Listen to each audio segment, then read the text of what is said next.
Who is everybody's favorite on the red carpet, fashion-wise? Oh, I loved Jessica Chastain and Kerry Washington. Beautiful, beautiful. All right, there were so many beauties out there. Everybody on the red carpet for the SAG Awards.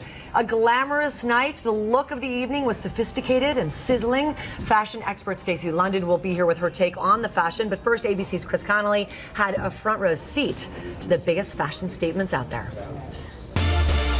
Pale to ponytail, leather to lace. These fashions did everything but sag. See who joined the Navy. From Amanda Seyfried and Zach Posen to Jennifer Lawrence, Luminous and Christian Dior, even after a brief up the stairs oopsie. I fell on the ground. This train is gonna murder me. Yeah, somebody's chair got stuck on my train or somebody's foot or something. But you handled it with great grace. I did. I falling to the ground. The color of the SAG Awards carpet had nothing on Zero Dark 30's Jessica Chastain, rocking that Alexander McQueen, a vision in red, hot, and whoo!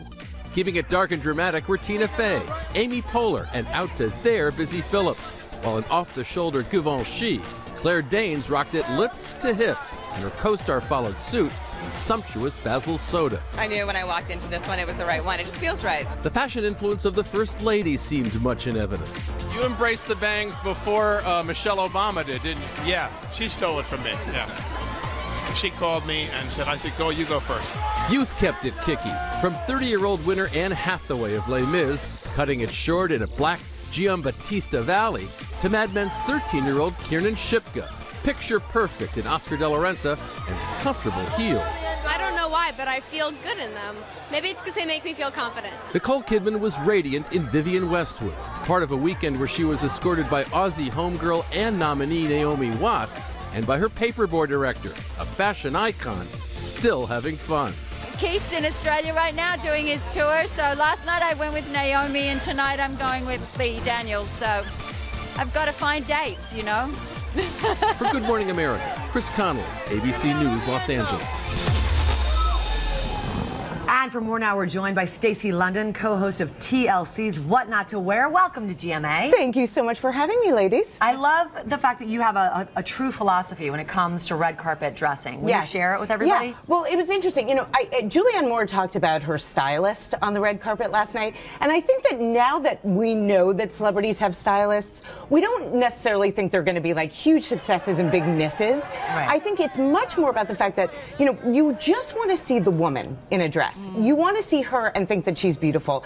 The risk takers, you know, what winds up happening is that the dress is wearing them. It's not necessarily that it's a terrible dress, but I think that's the distinction now. It just overpowers them somehow. It overpowers them. Great to think about. So who did you think were the winners last night? I mean, I had so many favorites, but I have to go with Jennifer Lawrence, I have to go with Jessica Chastain, and I have to go with Naomi Watts. Now, I know Amanda Seyfried and Kerry Washington, also very big winners.